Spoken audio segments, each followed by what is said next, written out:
How does the current state of migrant support and homelessness in Denver affect the rest of the country? A question that's been echoing in the corridors of policymaking recently. Denver has been in the spotlight for its novel approach to migrant support, a strategy that sparked a wave of concern among experts. The Denver Asylum Seeker Program, as it's known, marks a significant departure from previous policies, and it's raising eyebrows nationwide. This program, while providing extended support for asylum seekers, caps the number of people who can benefit from it, thereby limiting the resources to a smaller group of migrants. The fear among experts is that those left outside the program's reach could face homelessness, a concern that takes on a new dimension when you consider Denver's stressed resources and the city's unsuccessful bids for federal aid. This situation isn't just a Denver issue. It's part of a broader national discourse on homelessness and migrant support. Each city has its own set of challenges and outcomes, and Denver's new approach could potentially set a precedent. As Denver navigates these complex issues, the outcomes could serve as a bellwether for other cities across the country. How does Denver's approach compare with other major cities like New York and Chicago? This question brings us to the heart of the matter. Each city has taken a distinct approach to managing migrant support, demonstrating the complexities of addressing this issue. Let's start with Denver. The city's new asylum seeker program aims to provide comprehensive extended support to a smaller group of migrants for a period of up to 6 months. The idea is to offer intensive preparation to these individuals while they await their work permits, effectively acting as a buffer during this challenging transition period. However, the number of people who can receive this help is capped, leading to concerns about those who find themselves outside the program's reach. This approach is a response to strained resources and unsuccessful bids for federal aid. On the other hand, New York City has taken a more stringent approach. The city has implemented measures like limiting adult migrants to a 30-day stay in shelters. This policy, while arguably harsh, is a response to the city's own struggle with accommodating the influx of migrants and the associated strain on resources. It's a clear example of how different cities are grappling with the same challenge in varied ways. Chicago, like Denver and New York, is also facing its own set of challenges. The city has been striving to create a balance between providing support to migrants and managing its own limited resources. The city's approach has been to focus on immediate sheltering needs while also exploring long-term solutions, a strategy that, like Denver's, has its own set of complexities and challenges. These varying approaches underscore the complexities of addressing the migrant crisis in urban America.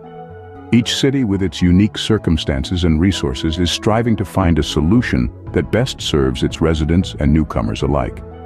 Yet, the question remains: what is the most effective approach to migrant support? Is it more beneficial to focus on a smaller group and provide more comprehensive assistance, as Denver is doing? Or does the solution lie in a more stringent approach like New York's, aimed at managing the sheer volume of newcomers? Perhaps it's a balance of both, similar to Chicago's approach. What we do know is that each city's strategy has potential consequences, both intended and unintended. As we continue to observe these different approaches in action, we can only hope that they provide valuable insights for a more sustainable and compassionate migrant support strategy in the future. These varying approaches underscore the complexities of addressing the migrant crisis in urban America. What are the wider implications of Denver's new policy on migrant support? This question is at the forefront of many experts' minds as they assess the potential fallout from Denver's recent policy shift. The decision to cap the number of migrants who can receive extended support under Denver's Asylum Seeker Program is a cause for concern. The fear is that this could lead to a surge in homelessness, as individuals who find themselves outside the program's reach struggle to secure housing and basic necessities. The concern is not without basis. Denver has been a significant point of transit or settlement for migrants, with nearly 41,000 migrants served since the end of 2022. The city's officials have been vocal about the dwindling resources and the economic strain posed by the increasing number of migrants requiring assistance. This, coupled with the new policy's limitations, could potentially exacerbate the city's homelessness problem. But the implications of Denver's policy shift go beyond its city limits. As one of the key transit points for migrants, Denver's decisions could have far-reaching effects, setting a precedent for other cities grappling with similar challenges. What Denver does could influence how other cities structure their own migrant support programs, potentially impacting thousands of individuals across the United States. Critics argue that while the intent to provide more focused support is commendable, the reality of limited spaces could lead to an increase in homelessness, a stark reminder of the delicate balance cities must maintain in addressing the needs of their most vulnerable populations. Furthermore, Denver's situation mirrors a larger national crisis, with cities across the country grappling with how to support their homeless populations and incoming migrants amidst shrinking budgets and federal aid.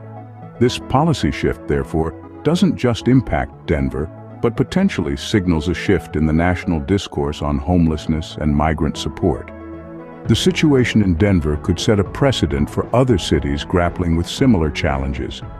As we watch this situation unfold, one thing is clear. The conversation around migrant support and homelessness is likely to intensify, and the outcomes in Denver could serve as a bellwether for other cities facing similar challenges. The hope is that, through dialogue and observation, a more sustainable and compassionate strategy can emerge, one that addresses the immediate needs of migrants and the homeless, while laying the groundwork for long-term solutions. What does Denver's situation tell us about the larger national crisis? Denver's challenges are not unique. They are a microcosm of a larger national crisis that sees cities across the United States grappling with the overwhelming task of supporting their homeless populations and incoming migrants. This is not an isolated issue, but a systemic one, deeply ingrained in the fabric of our society. Cities from coast to coast are experiencing similar struggles. Reports from California, for instance, highlight the state's struggle to effectively manage its homeless crisis despite significant financial investment. The City of Angels, Los Angeles, is home to the largest homeless population in the country, yet it seems no closer to resolving the crisis despite pouring millions of dollars into the problem. This points to a systemic issue of resource allocation and policy effectiveness. It's not just about the amount of money thrown at the problem. It's about how that money is used, where it's directed, and how policies are designed and implemented to make the most of those resources. But it's not just about homelessness. The migrant crisis adds another layer of complexity to the issue. Cities are not only dealing with their own citizens falling through the cracks, but also the influx of new arrivals seeking asylum and a better life. This dual challenge stretches resources thin and puts enormous pressure on cities to find viable solutions. Take New York and Chicago as examples. These cities, like Denver, are also battling to shelter and support the influx of migrants. They, too, are feeling the strain of limited resources and the increasing economic burden of supporting newcomers. The systemic issues we see in Denver, California, New York, and Chicago are echoed across the country. Cities, big and small, are grappling with the same challenges, trying to balance the needs of their most vulnerable populations with dwindling resources and complicated immigration and asylum policies. So what does Denver's situation tell us about the larger national crisis? It tells us that this is not a Denver problem, a California problem, or a New York problem. It's an American problem, one that requires a national response. It demands a reevaluation of our policies, a reassessment of our resource allocation, and a renewed commitment to finding sustainable, compassionate solutions.